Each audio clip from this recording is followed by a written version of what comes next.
Chapter 22. The Warfare Renewed. Genesis 10, 1-14.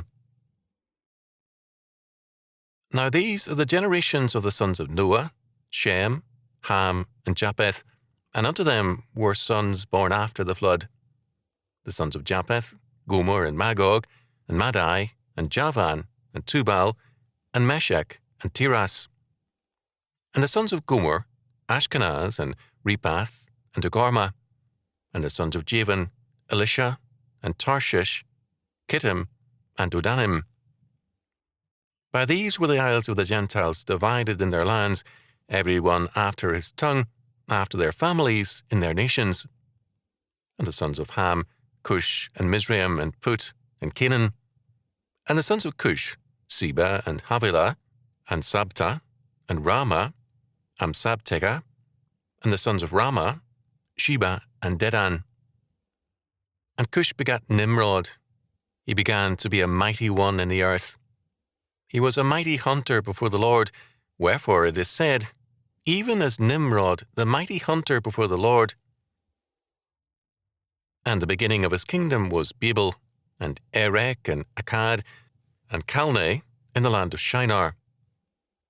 Out of that land went forth Ashur, and builded Nineveh, and the city Rehoboth, and Calah.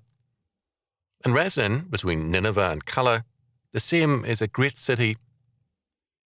And Mizraim begat Ludim, and Anamim, and Lehabim, and Naphtuhim, and Pathrusim, and Casluhim, out of whom came Philistine, and Caphtorim. Genesis 10, 1-14. Chapters like this are favoured by scholars because they are a gold mine of information about ancient peoples. We are told, for example, of Rezin, located between Nineveh and Calneh, that it is the chief city of that realm. The place is unknown to us. James R. Davila has listed the possibilities, none of which are satisfactory. Names like this in the various tables have been a fertile source of information at times for archaeological research. Many are useful in correlating a variety of scraps of information. We are told that Noah's sons did not become parents until after the flood. We are further told by 1 Peter 3:20 that there were only 8 persons on the ark: Noah and his 3 sons and their wives. In verse 2, the first son of Japheth is Gomer, whose descendants were the Cimmerians. The Cimmerians were an Indo-European nomadic people. They were for some centuries in the Caucasus Mountains. They attacked Urartu, the kingdom of Ararat, during the reign of Rusas I, 734-714 BC, and again in 707 BC, at which time they went through Urartu into what is now eastern Turkey. After wars with Assyria, they moved into central Anatolia. In circa 676 BC, they destroyed Phrygia, and King Midas of Mrygara committed suicide. Assyria may have finally destroyed their independence, with the survivors apparently settling in Cappadocia. The next son of Japheth is Magog. The Magog peoples are associated with the north. It is possible that Magog means the place of Gog. Josephus identified them with the Scythians and Jerome with the Goths. Madai, another of Japheth's sons, again was the head of an Indo-European people whom we know best as the Medes of Persia. Madai, pronounced Madai, became absorbed into Persia by Cyrus. The fourth of Japheth's 7 sons was Javan, an ancestor of a maritime people in the Aegean and eastern Mediterranean seas. These people are referred to in Ezekiel 27:13 and 19 and Isaiah 66:19. Baker identified Java with Ionia, and the name later identified all of Greece. Daniel 8:21, 10:20, 11:2 also refer to this group. Tuba's descendants were located to the north of Israel in northern Syria, Asia Minor, and Greece.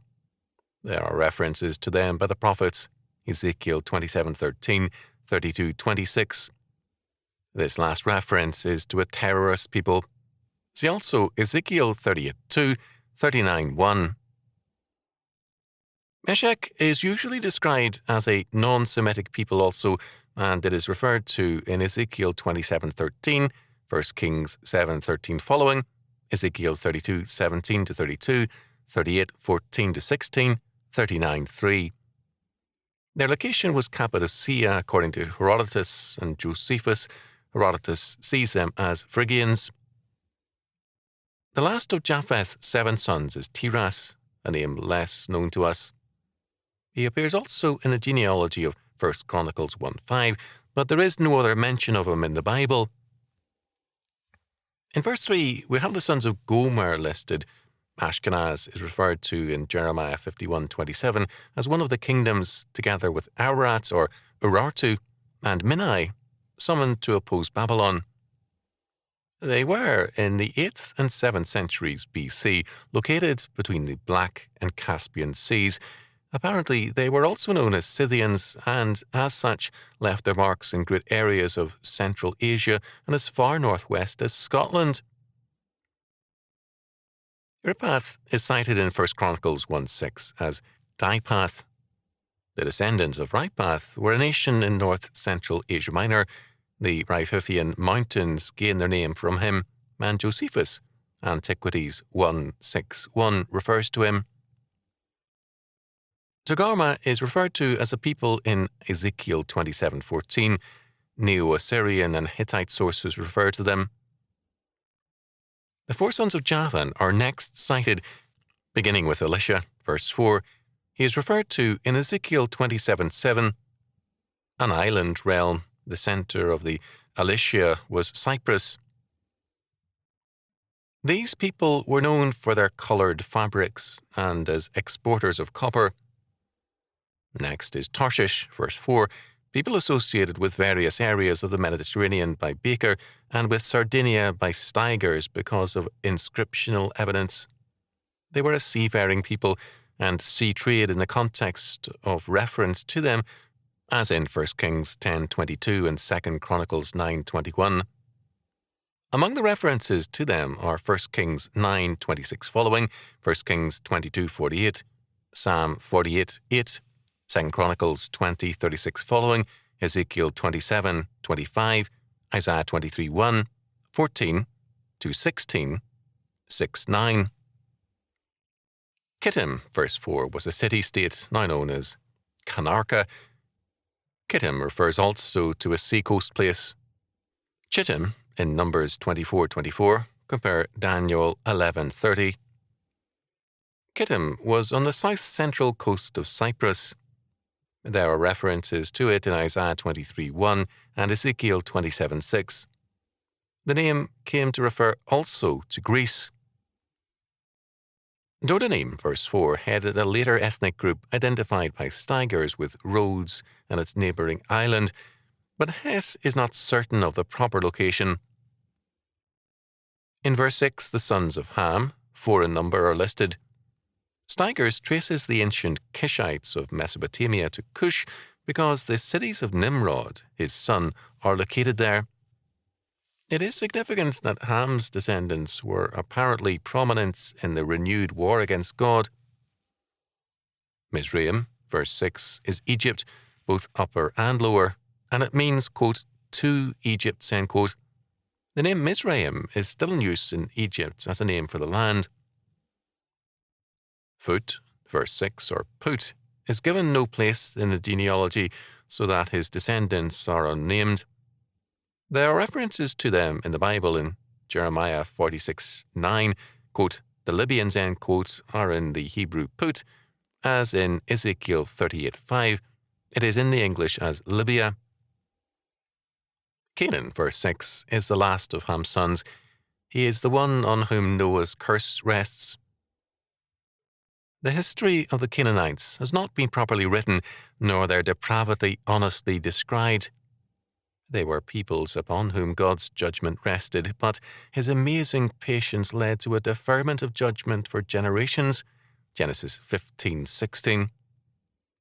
If judgment followed automatically after sin, men would have no freedom.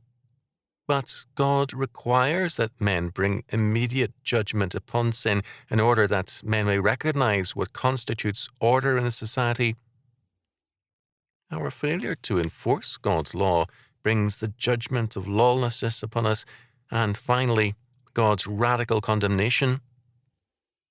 The patience of God with evildoers is an aspect of his amazing patience with those who claim to be his people and yet despise his law.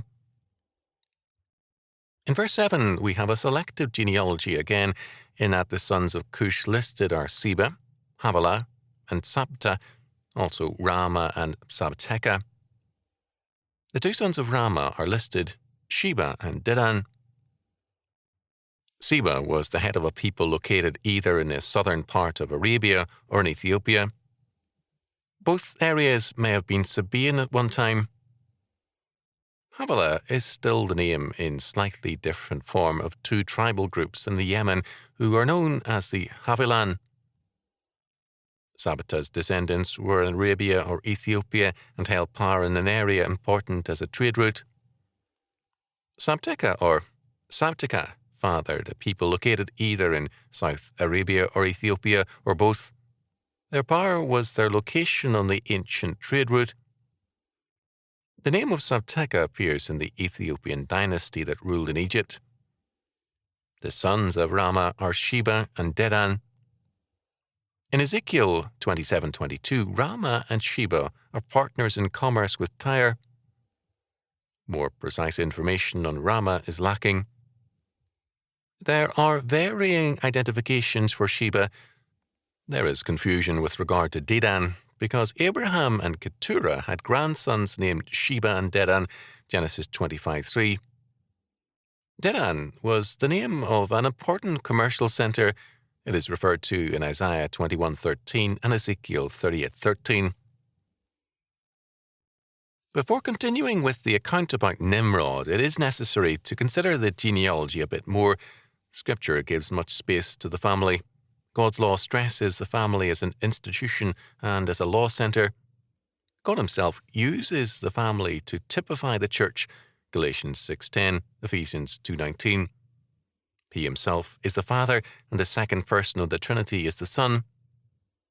The Messiah comes through a family, and the imagery of the family is basic to the Bible. Not all the names mentioned in verses 1 to 7 are given space beyond mention. The sons of some are not cited at all, although some of the evil descendants are listed simply because their future, in an evil way, was part of the history of redemption.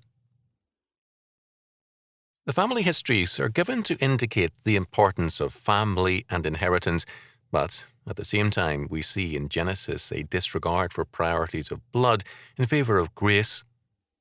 Esau is set aside for Jacob, even as earlier Ishmael was replaced by Isaac.